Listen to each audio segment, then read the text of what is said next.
Welcome into another edition of the Sources A podcast, your go-to Kentucky basketball podcast on the KSR Podcast Network. I am your host, Jack Pilgrim of Kentucky Sports Radio. Very excited to be joined by Here Comes the Boom's own Jacob Polacheck of KSR Plus and Zack Geoghegan of Zoom Action.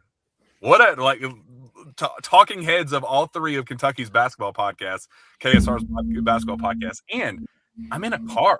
This is like the OG days of Sources Say, where crap would break or the technical difficulties or whatever. We get a car show, and it's a special one, folks, because it may be the biggest recruiting day of the year for Mark Pope and the Kentucky Wildcats. So much to dig into, so much to talk about, news popping off, new banners being painted and hung up around Lexington. So what has today been like for both of you as we're navigating a new era of recruiting here in Lexington, Zach? Well, I've been a little extra excited, a little bit extra pep in my step that I've kind of been walking around with today, knowing that there is this is kind of the first day of the dam potentially breaking in terms of all the dominoes falling down. It just takes one of these top guys to commit before everyone else starts to follow after. You've got Tyran Stokes is on campus currently. Rob Wright scheduled to arrive later. Zoom Diallo was here over the weekend. There's more visits coming on the way. So it just feels like the basketball Christmas Eve, if you will, a little bit. So it's just been a hectic day. It's kind of crazy. It's already 5 o'clock actually. But I was just very excited to see you hanging out in your car in the Starbucks parking lot more than anything today, Jack.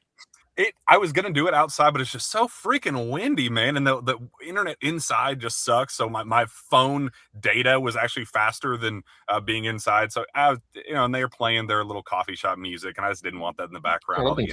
This is so much better. Jacob, as Zach said, it is a Christmas Eve feel right now because, like, as we speak, Tyron Stokes is walking around campus with Mo Williams and the Kentucky coaching staff right now. Like, the updates that you're going to get on Tyron won't, the tangible ones. We get the vibe of how we felt going into the visit and what Kentucky's expectations were and how they wanted to pair him with Rob Wright and those sorts of things. But in terms of, like, how is the visit going right now, you have to be a stalker on campus, and don't do that. Please, for all that is good in the world, don't stalk Tyron Stokes on campus. Leave him alone. But we're kind of just waiting for the dam to break on the intel of how the visit is going itself. But what was your expectation going into the visit, and what we had heard on Kentucky's chances to land the number one player in the country? Yeah, I mean, Jack, you and I talked about it. We don't want to alter anything. We don't want to say anything that will change his mind on how he feels. Kentucky's obviously put themselves in a position enough to get a visit in April, which means a lot. Kansas and Kentucky are the schools that are coming up the most, but I'm trying to let this play out. I'm not putting out any updates, even though I go on the KS board and there's a picture of him at a new place on campus every time I look. So the KS board's got enough updates on there. I'm just letting this visit play out. I think it's significant that he's visiting right now, and we'll have intel afterwards when the dust settles. Zach, in terms of a player, Tyron Stokes, we've been watching him play in high school since he was 15 years old. Like, the dude has been at the top of his class forever at this point. And he's a kid that has played up. He wasn't one of the guys that played down as a 16U. This is a dude that has played up at 17U every chance that he could, and has dominated every step of the way. What kind of talent would Kentucky be getting if they are able to pull off this rabbit in the cap? Yeah, an immediate game changer, a guy who can elevate your ceiling and floor pretty significantly from the moment he steps on campus. So he's the 2027 draft is viewed as a little bit weaker than kind of this loaded once in a decade, once in every 15, 20 years type draft that we're coming up on. But Tyron would still be probably, a top 5-ish, top 10-ish pick in that 2027 draft if he went there. He's been the number one player in his class pretty much since the moment. Was it AJ DeBansa that was ahead of him, I think, and then reclassed up? Mm-hmm. And then he's kind of like, so, I mean, it's been basically over a year now that Tyron's been the number one guy in his class. He can do pretty much everything. He's 6 foot, the 7 numbers, 6 foot 8-ish. Well, 6 foot 7, 6 foot 7.5, we'll say. Massive on the wing. Can, like I said, do a little bit of everything on both sides of the floor. just defend multiple positions, potential. Got good athleticism for a guy his size, could shoot the ball, get to the rim. The Nike Hoop Summit was basically just all right, Tyron, how many times can you get out in transition and dunk the ball type thing? Like he's a fun player to watch. He's special. He's going to be NBA player or preparing for the NBA draft this time next year. So wherever he goes, you get an immediate guy that can come in and flip you from being a round of 32 Sweet 16 type of team to an Elite 8 Final Four type potential. Like he's that good of a player, especially in that high school class. Like he's the top guy. And I mean, if you're comparing to like potential portal ads, he's probably in the top 5 category of that as well in terms of like, if you got Tyron Stokes, you've got like a top 5 potential portal guy if you're trying to compare it like that. So yeah, immediate impact guy, and he can change a lot of things for Kentucky. And I mean, if you get him, you basically build the rest of the roster around that guy. Like he's that big of a talent and that big of a personality as well. So those, that's a whole other topic as well. But and on the basketball court, the kid is really, really good. Really good. Yeah, I don't think there's anybody that Mark Pope at this stage could add that would match the day one impact of Tyran Stokes. Like you can't look at a reclass guy. You can't look at anybody else, certainly in the class of 2026. Nobody international right now that would jump out at me as like, that's a Tyran Stokes level talent. I think this is the biggest fish that Pope has ever gotten his hands on, like the best possible player, talent, NBA upside guy that he's ever been able to potentially coach. And just the idea of Pope's never gotten to coach a level of talent like this. So what can he be, pushing toward number 1 draft status, going back to year 1 of Mark Pope and just how the player friendly the system was and all of those things. Like I think it's a chance to regroup, I think, after a down year where I think the personnel didn't align with what the system necessarily was looking for, and they had to adapt on the fly, and the year just kind of was what it was. I think Tyron would give Pope his best chance at getting back to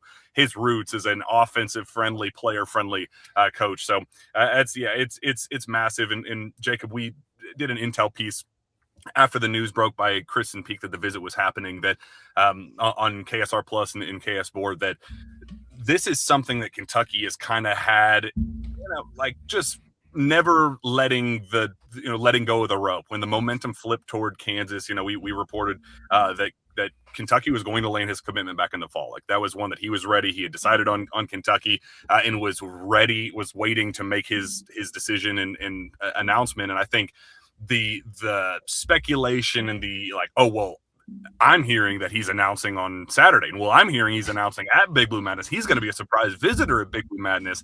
That kind of stuff led to you guys aren't going to control my life and tell me when I'm going to announce. I'm going to tell you when I'm going to announce. So it kind of became something it didn't need to.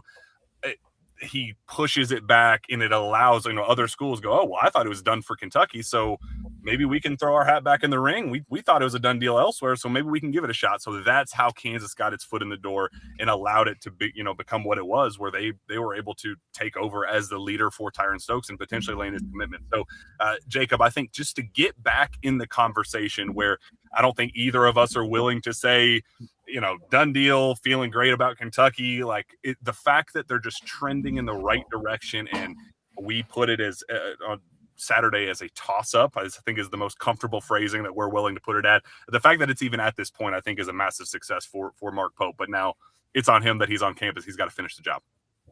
Yeah, exactly. And I think the one big talking point is the Nike Adidas relationship. Obviously, Kansas is an Adidas school. I think that if Kansas was a Nike school, this would have been done by now. But that's opened the door for a school like Kentucky to kind of sit back and let that Kansas buzz heat up and just be like, hey, we're the flagship Nike school.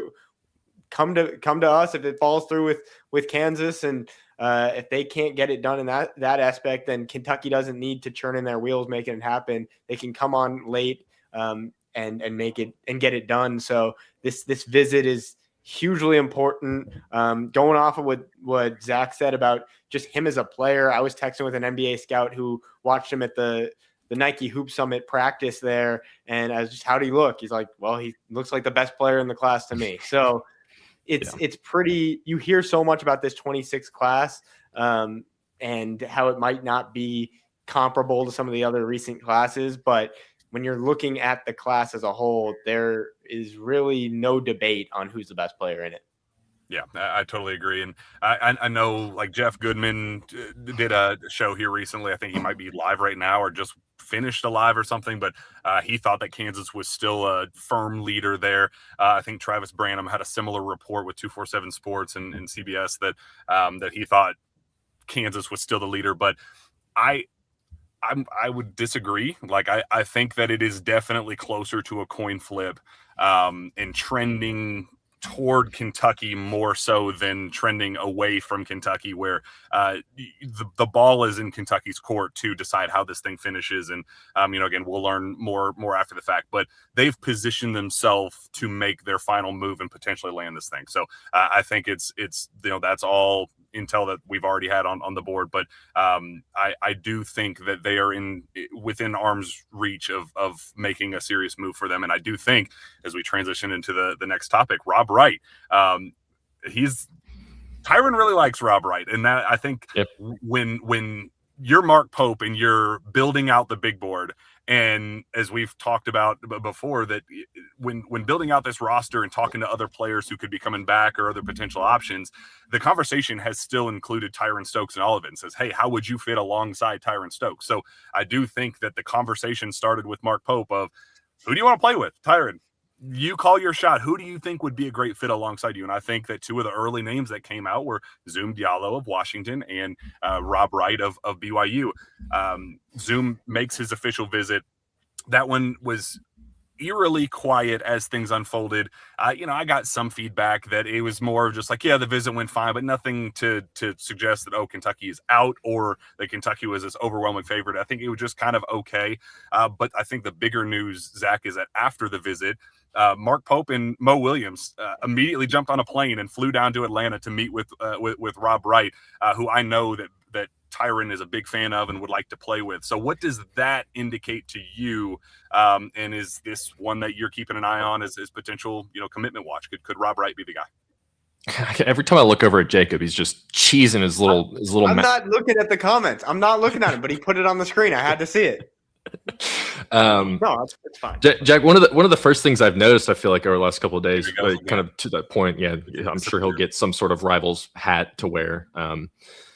Is it Mo Williams is doing a lot of the, I don't want to say heavy lifting because I'm not behind the scenes, but Mo Williams is definitely a lot. Yeah, see, as a comment right there, like Mo Williams, I think just kind of being the face of a lot of this stuff is definitely helping. Like, I don't think it's a coincidence that he's, he was in the truck with Mikhail McLean when they pulled over at the Banner Boys house, whatever, and they had Donnie Freeman on FaceTime. Like, I think he's kind of one of the leader guys there.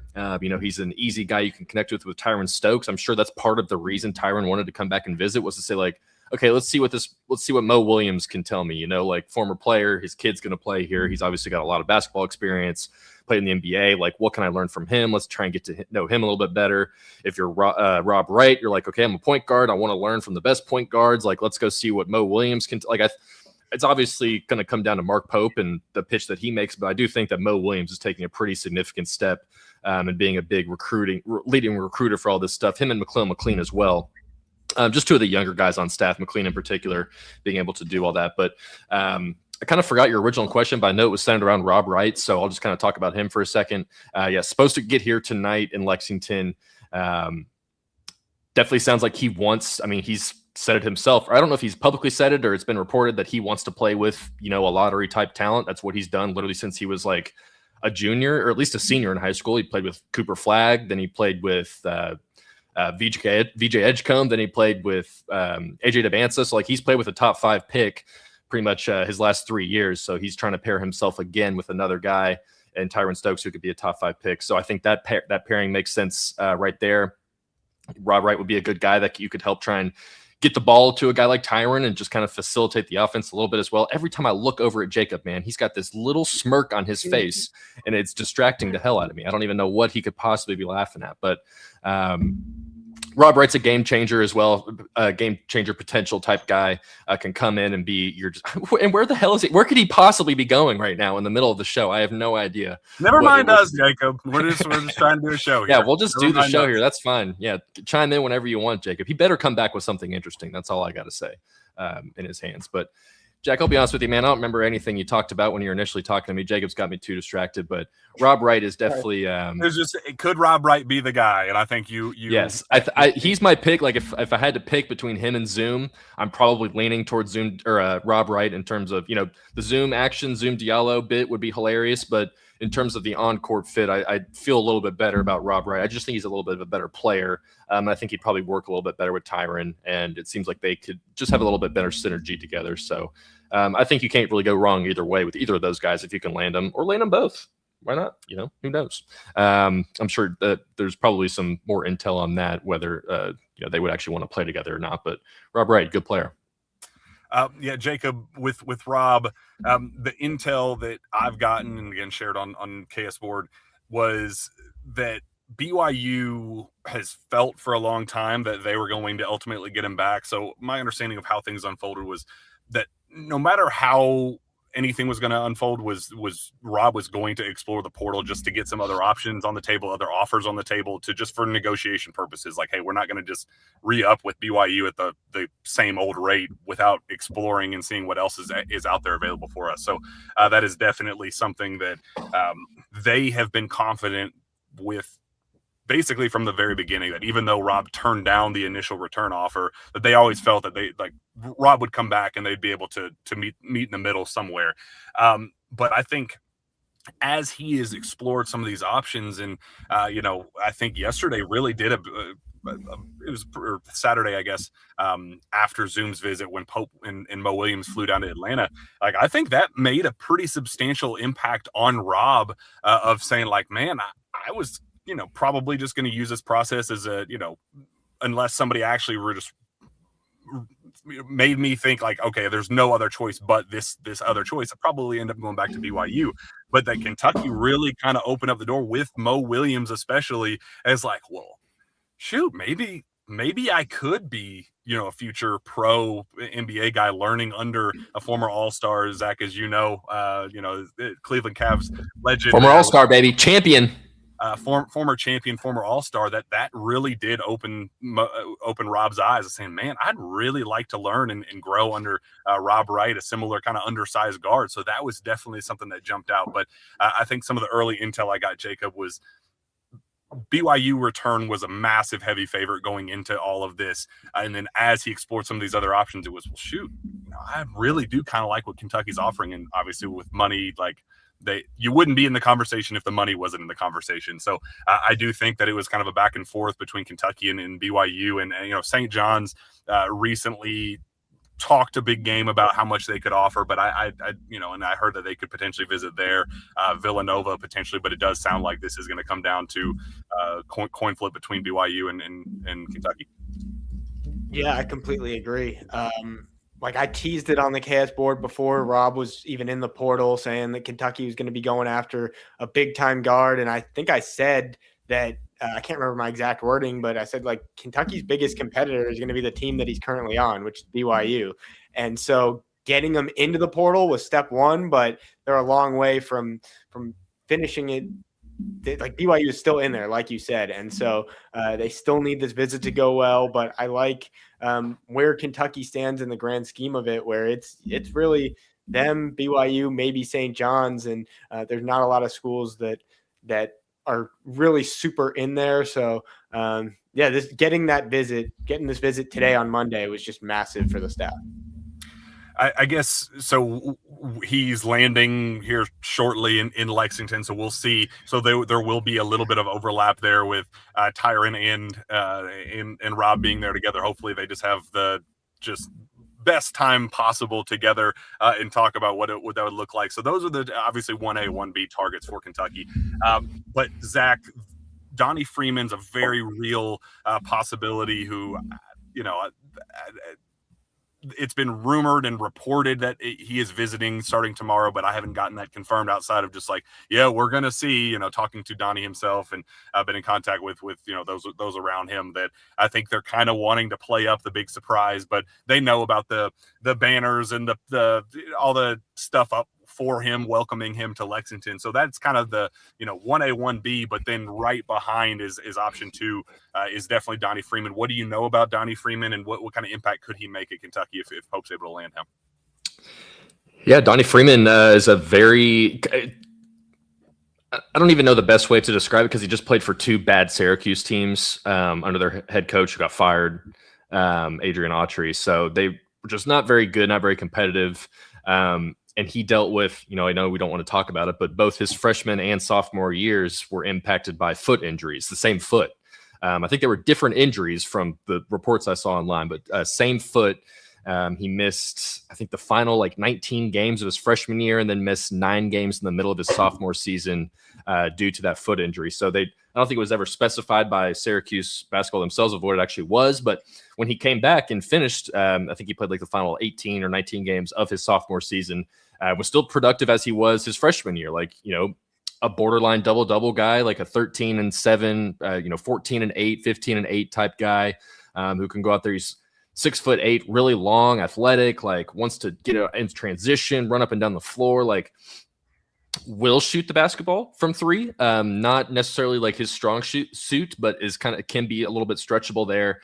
But it's just got a lot of tools and stuff. So, some of his numbers were weird, didn't get any offensive rebounds. I don't know if that's just a product of Syracuse not wanting to attack the glass or if that was just something that he wasn't very good at. But really good defensive rebounder, graded out really high there. So he's kind of just an interesting player because he's got a lot of raw talent, raw skill. He was, I think rivals had him number 6 overall coming out of his class, McDonald's All-American, all the different things you can think of. I think he played at IMG Academy as well. Won the Peach Jam in 2023, I think, with Team Takeover that had some pretty decent players on it. He was probably the best player on that team, or at least highest ranked.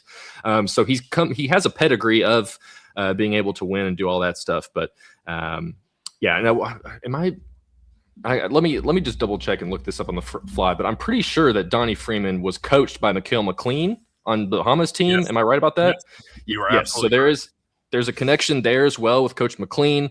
Freeman didn't play for the Bahamas really at all in that role. It was an Olympic qualifier in 2024 because Buddy Hield and DeAndre Ayton and real NBA players were actually playing. So Freeman kind of took the bench for that one when he was 18 years old. But so he's got a lot of good basketball experience, high profile kid.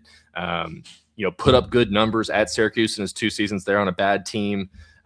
So I think there's a lot of potential in him, and it's easy to see why he can be a guy that's really high on your draft board because he can do a lot of stuff on both ends of the floor. If that 3-point shot can come around, that's what really kind of unlocks him as being a potential, game changer at Kentucky if he can help space the floor a little bit. Yeah, I absolutely love Donnie Freeman. The injury bug, that is definitely something to at least keep in mind. I don't know if it's a massive concern, but it is something that fans should be aware of going into it. Jacob, I've heard Alabama and UConn are really the only other serious in terms of mutual interest. Obviously, other schools like him, but I think that, I don't want to say he's narrowed his choices, but it does feel like those are the only 3 schools right now that are picking up the most attention. And I think, honestly, even UConn versus Kentucky's probably the head-to-head battle there. So anything in terms of his recruitment that you're able to report outside of, odds are good he's visiting starting tomorrow? Yeah, that's really the big thing, and getting this first visit locked down is going to be huge. I feel like people have heard us talk about it over and over that getting the first visit is massive because schools are trying to lock guys down. When they get that first visit, they're trying to make sure that guys don't get that second visit. So getting the first visit. Jack just committed on his first visit. Exactly. Sorry to interrupt you there, but yeah. And another name I want to throw out, since we talked about Donnie, another guy that could visit this week, Alex Wilkins. Pope flew out to see him in South Carolina over the weekend, Furman guard. And I'm being told that Alabama, Kansas, Syracuse, and UConn are some of the other schools involved there. So if Kentucky can get him on campus, that'll be a really interesting one. That'll be 4 guys that you could see on campus this weekend. And something that we've talked about on the KS board is just you have kind of this tier 1 group of targets, and then another list of guys that you can go after if you don't get. Because if you get Tyran Stokes and Rob Wright, that's going to take up a huge chunk of your NIL budget. And so you'll probably look at having a target board a lot different than if you don't land those guys and you can go after some players with some higher NIL valuations. Your nickname on the chat is Jacob Paycheck. Do you like that? I'll take it. I've heard a lot worse. You're getting paid? Alex Wilkins, Zach, what do you think of the Furman standout? I think if you're looking for a complementary fit alongside, if say this pie in the sky scenario unfolds for Mark Pope, and you have Rob Wright at the 1 and Tyron Stokes at the 3, add in Donnie Freeman at the 4, and Malachi Moreno at the 5. I think the addition of Alex Wilkins at the 2 would be an absolute home run hit for Pope if he's able to pull that off.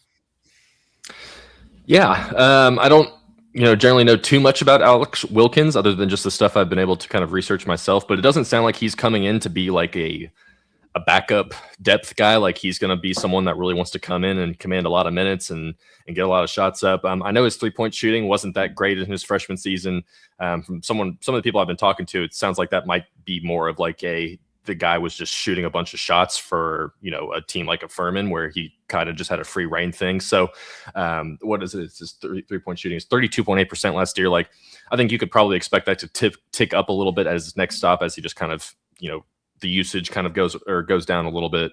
I think he's probably not really a defender that you're looking for at all. He's pretty much strictly like a guy who can dribble, pass, and shoot. You're probably one of those type of guys, which Kentucky would love to have a guy that can dribble, pass, and shoot going up and down the floor, because they didn't really have too many of those guys last season. So he would be an immediate upgrade, I think, in terms of where you're looking at in the two spot, maybe even the 1.5, the combo, whatever you want to classify this kid as. It feels like you could kind of slot him at different positions in that backcourt. So, but it definitely feels like he wants to be a guy that's going to be a starting caliber guy. He performed pretty well against UConn in that NCAA tournament game. I think that was him. Am I saying that right? Okay. Yeah, he performed pretty well in that game. So you can see how it could translate up a level without him having to sacrifice a bunch of his shooting efficiency and things like that. So he's definitely an interesting talent, and he's a starting caliber guy. Like, I think that's kind of the main thing with him is, it depends what happens with Stokes and Wright. Like, that could really trickle down to how they actually approach Wilkins moving forward. But yeah, he's, he can score the ball. Like, he can score it in a hurry. And he can score from a lot of different areas of the floor. So he'd immediately kind of be a game changer in terms of how you can get points on the points on the board for Kentucky. Yeah, I'm a massive fan, Jacob.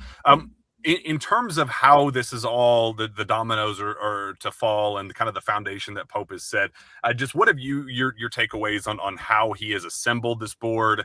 What you've heard and how he'd like things to unfold, and just we talked a little bit beforehand, just while we were talking on the phone about just you find it pretty fascinating just kind of how the order of operations is all kind of going in Pope's eyes. Yeah, in my head you have Tyran Stokes and Rob Wright, and then you start going down other tiers, and I think that those two, like I said earlier, just depend. Those two will factor into how they approach the rest of this roster. And so that's why, and also at the same time, I'm seeing it at a lot of different schools. I'm seeing it at Kentucky. The staffs are reaching out to certain guys almost as diversions because they want to kind of flood the board with so many names that other schools can't really tell who their real priorities are. And that allows other schools, them and schools, to move in silence a little bit with guys. But it is pretty clear that Tyron and Rob, those are the two. And then everyone else, Wilkins, Freeman, those guys you can assume are closer to that top tier because you're hearing their name mentioned a little bit more with visits. You've got the Colgate guard, Jalen Cox, coming on campus this week, but I think that he's more of a depth piece backup role. So I think visits are a big tell on where the priorities stand. And this week is depending on who gets visits in that first week compared to that second week will be pretty telling. On that note, Jalen Cox I put on the board 2 days ago. All these days are running together. I have no idea when it was, but I put it on there that the going rate for a go-to backup point guard right now is $1 million. Like that is a number that I've heard his offers by several high majors has already exceeded that number. So just to show you kind of the portal chaos and how things are unfolding, like you're not going to get guys for real discounts, Zach. Like it's the going rate for you could go to the mid-major ranks and find somebody cheaper. But if you're looking for a break in case of emergency, something goes wrong, kind of what Kentucky could have desperately used this past season, a break in case of emergency point guard that you trust to run the show, like a Jalen Cox that's going to run you 7 figures. Well, $1 million is a discount in this market. It is a discount. honestly, you're not wrong. Well, judging from what you said about Milan Momcilovic, if he comes back and pulls out of the NBA draft and goes to the portal, like you want to talk about real money, like that could be insane. But if you're Pope, like if you have the money to work with, like you saw what happened last year, you spend $1 million on a backup point guard if that's what it comes down to. So I ultimately don't think that would be too much of an issue if that's what it came to. But yes, it definitely sounds like Jalen Cox his role at Kentucky, or even like a big high major, would be more of like a depth piece backup, like come in and just kind of keep everything humming, don't let everything fall apart, kind of just keep the flow of the game together. And I think he's a good player for that. I think he had 2 years at Colgate, maybe two or three. But yeah, so he's got a lot of college basketball games under his belt. He'd be someone you could rely on to come in and help set the table a little bit. But he's going to be expensive. They're all going to be expensive. He'd be dangerous. He'd be expensive, but he'd be definitely dangerous in that role. Zach, we'll start wrapping this thing up again. There's a chance that we do another one of these tonight, or at least I can come on here and yap if some news pops off here later. But we just wanted to kind of just set the tone of what to expect here over the next 48 hours as this massive visit period pops up for Kentucky. Outside talk about Trent Noah? Incoming players, outgoing players, we have Trent Noah we'll start with Brandon Garrison making his commitment to Alabama, but we also do have Trent Noah announcing his return to Kentucky. That was kind of does he prioritize the money and the logo and the brand of being a Kentucky boy staying home, or does he go somewhere where he's looking for legitimate playing time? Now, he's a guy who could work his way into the rotation, but I definitely think it was a battle of wearing the name across the front of the jersey versus the name on the back of the jersey, going somewhere else and playing a ton and getting a ton of shots. Yeah, hey, I love it. If Trent Noah wants to come back and be kind of like a deep bench guy who can come in and, I don't even know how to describe him. Like, he clearly loves Kentucky. He wants to be here. I think that stuff matters. If he's not going to be a guy that goes out there and scores a bunch of points and plays a bunch of minutes, like, you want a guy that wants to be here and can be a good teammate and lead everybody by example from the bench. So I think from that perspective, it's, that's totally fine to bring him back. Could he have gone somewhere else and probably gotten more playing time? Absolutely. Like, there's a dozen schools in the state of Kentucky that he could have gone to where he could have played a bunch more minutes and kind of been the guy, but he wants to be at Kentucky. His first 2 seasons, he got on the floor in part, mostly because of injuries. Like, we can be honest about it. Like, that's pretty much the reason he saw the floor both seasons, was guys in front of him kept getting hurt. So he had to kind of be thrown into the fire. And, he did a pretty solid job of it outside of that 1 month stint last season where he didn't make a 3-pointer or whatever. Finally got his groove a little bit once postseason play started. But, if he wants to come in and continue to grind and get better, and if he can actually come in and be like a reliable shooter, like he's a guy that can be your 10th guy or 11th guy and really, make the most of those minutes. So I'm sure he could still make more money here than he can at most other, mid-major schools across the state or in other parts of the country. Like, the money appeal is still probably better here than at most places. So, if everyone is comfortable with his role and he wants to be here and Pope wants him to be here too, I think it's perfectly fine to bring him back and have a really good roster retention piece. Kentucky kid, like, all the regular tired out narratives with Trent Noah, like, all that stuff it works. It's a guy you want to be on your team, especially in this day and age. Like, it would have kind of been a bummer if Trent Noah left and just went to EKU, like, you'd almost just rather him, if you're a Kentucky fan, be here and be a guy that, if worse comes to worse, you can at least expect him to come in and contribute if things like injuries rack up again and maybe another offseason under his belt, he takes a leap, things like that. And hell, maybe he jumps up the rotation, becomes like a real, SEC player this offseason and become a guy that Pope can lean on more heavily going into his junior season. But I just love it from the retention aspect of it. Kid that wants to be here in the transfer portal era, you keep him here. There's nothing wrong with that. I think it's awesome. Let's run it back with Trent Noah. Yeah, I totally agree. Parting words, Jacob, on BG time. It's unfortunate. Pour one out for our old friend BG. The Central Time Zone has been so good to him, and he's deciding to run it back with the Central Time Zone as a unfortunately, Alabama Crimson Tide going to play for Nate Oates. Are we going to be the next Oklahoma for him? Because man, he hated playing Oklahoma and always just beat the absolute crap out of them. Are we going to be, will the color blue, kind of be like a bull where he sees the color red and just go crazy? Yeah, I think we had 2 good years of BG, and I think I'm happy how it ended.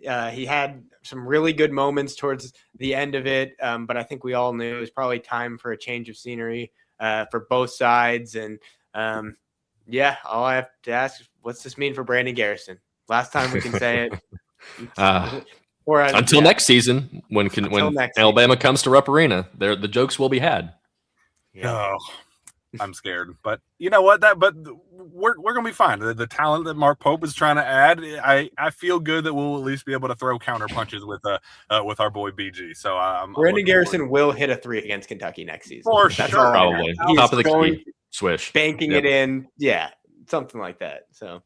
10,000%. Well, I appreciate you guys tuning in. Again, this is just a little, matinee, late afternoon version of Sources Say, as we just kind of get, set the tone of what's to come. We could be going live again tonight, tomorrow morning, whenever the news breaks, where we are definitely going to be around and drop as new intel and scoop keeps funneling out. We'll definitely be around and sharing it here first on KS Board, always KSR Plus. All the intel pieces will definitely be coming, but then we'll sooner rather than later be popping on here and talking about it and analyzing all that good stuff. But until then, shout out to our friends at Monticello Bank. Monticello Bank is excited to partner.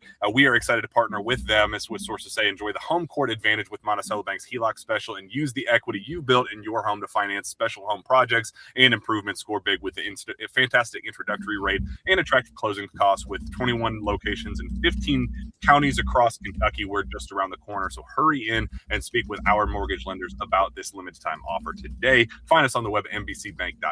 Monticello Bank, where people matter. Member FDIC, equal housing lender.